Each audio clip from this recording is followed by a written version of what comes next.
Welcome to the channel. Please subscribe if you like stories about the ancient world.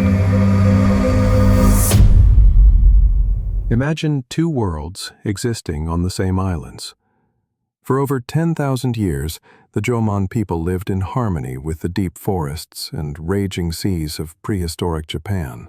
Theirs was a world of spiritual complexity and hunter-gatherer stability.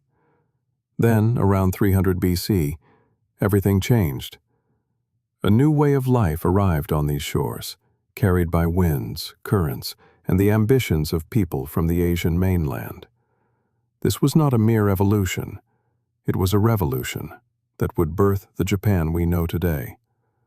This is the story of the Yayoi transformation, a story of migration, innovation, and the birth of a nation. To understand the revolution, we must first appreciate what was revolutionized. The Jomon period represents one of the longest, most stable hunter-gatherer cultures in human history, spanning from roughly 14,000 BC to 300 BC. The Jomon people were not primitive. They were masters of their environment. Jomon pottery, the first art of Japan. Their pottery is among the oldest in the world, but it was not merely functional. The famous flame-style vessels from the Middle Jomon period are explosive works of art, organic, swirling forms that seem to capture the very energy of life and fire. This was a culture deeply connected to the spiritual world, a culture that expressed its identity through clay. A complex hunter-gatherer society. They were not nomadic wanderers.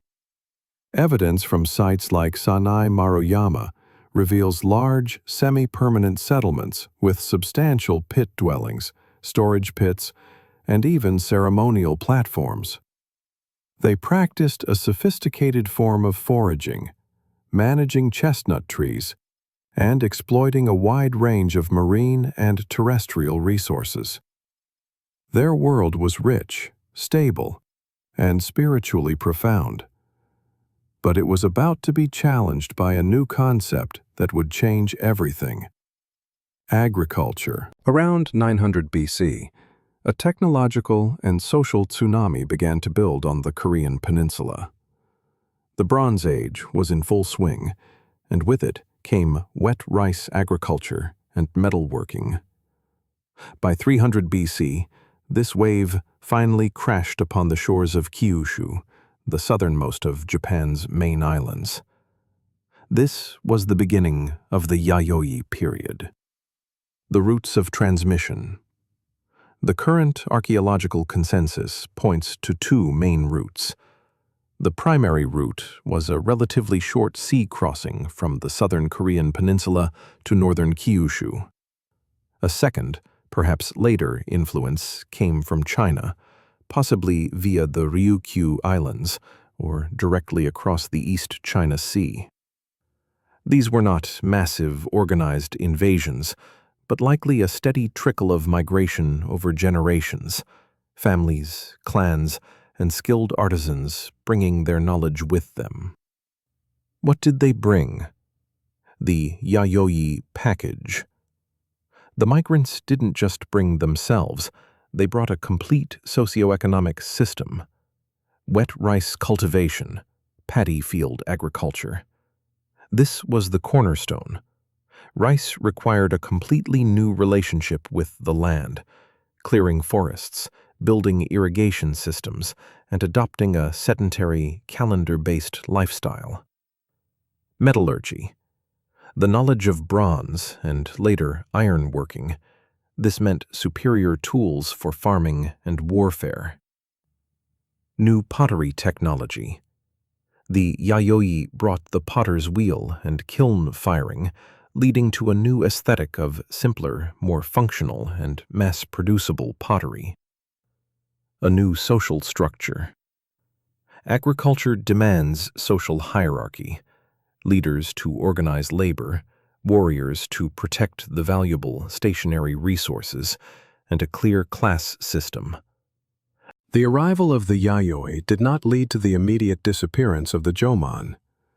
For centuries, the two cultures coexisted, clashed, and ultimately fused in a complex dance of adoption and resistance. The Great Aesthetic Divide. Jomon versus Yayoi pottery. This is where the difference is most visually striking. Place a flamboyant, cord-marked Jomon vessel next to a simple, elegant, red-slipped Yayoi pot. The Jomon piece is an expression of spiritual belief and individual artistry. The Yayoi pot is a tool of efficient storage and mass production. It represents a shift from a worldview centered on the spirit of the object to one centered on its utility in a structured society. The genetic story.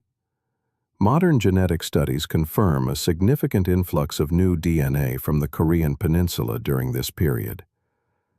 The Jomon people were genetically distinct, with closer links to ancient Siberian populations. The Yayoi migrants introduced new genetic markers that today form a substantial component of the modern Japanese gene pool, especially in Western Japan. This was absolutely a story of people moving, not just ideas. A mosaic of adaptation. The spread of Yayoi culture was not uniform. In eastern Japan, the Tohoku region, Jomon traditions persisted for much longer. In some areas, a hybrid culture emerged, adopting rice agriculture but maintaining Jomon-style pottery and rituals. The revolution was real, but it was messy, negotiated, and regionally diverse. By the 1st centuries AD, the Yayoi transformation was complete across most of Honshu. The result was a fundamentally new society, the direct ancestor of classical Japan. The Rice Revolution and social stratification. Wet rice agriculture created surplus wealth. Surplus wealth created the need for storage, defense, and administration. This led to the emergence of stratified societies, with a clear elite class. We see evidence of this in the moated settlements and the disparity in grave goods. Some people were buried with precious bronze mirrors and swords, others with nothing. Warfare and metal. The first evidence of large-scale organized warfare in Japan comes from the Yayoi period. Skeletal remains show traumatic injuries from weapons. Settlements were fortified with moats and palisades. The control of bronze and iron became a source of military and political power. The bronze swords and spears were not just tools, they were symbols of authority. The path to the Kofun period. The Yayoi period laid every brick on the road to state formation. The social hierarchy, the agricultural base, the metal technology, and the trade with the mainland all culminated in the following Kofun period, with its giant keyhole-shaped tombs and the undisputed rise of the Yamato clan, the imperial line of Japan. The story that begins with migrants landing on a Kyushu beach ends with the emergence of a centralized state. The Jomon period gifted Japan its profound spiritual connection to nature and a breathtaking artistic spirit. But the Yayoi period gave Japan its bones. It gave it the rice-based diet that defines its cuisine, the social structures that would evolve into its classical civilization, and the technological prowess that would connect it to the wider Asian world. The transition from Jomon to Yayoi was not a replacement, but a synthesis, a tumultuous, centuries-long process of adoption, adaptation, and innovation. It was one of the most significant turning points in Japanese history, a moment when the islands were forcibly and irrevocably pulled into the current of world history. The next time you see a Japanese rice paddy, a simple ceramic bowl, or read about the ancient Yamato rulers, remember the journey.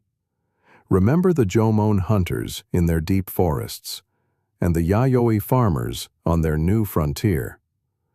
Their story is the foundation of everything that followed. The revolution that began 2,300 years ago still echoes in the very soil of modern Japan. What do you think was the most significant change brought by the Yayoi period?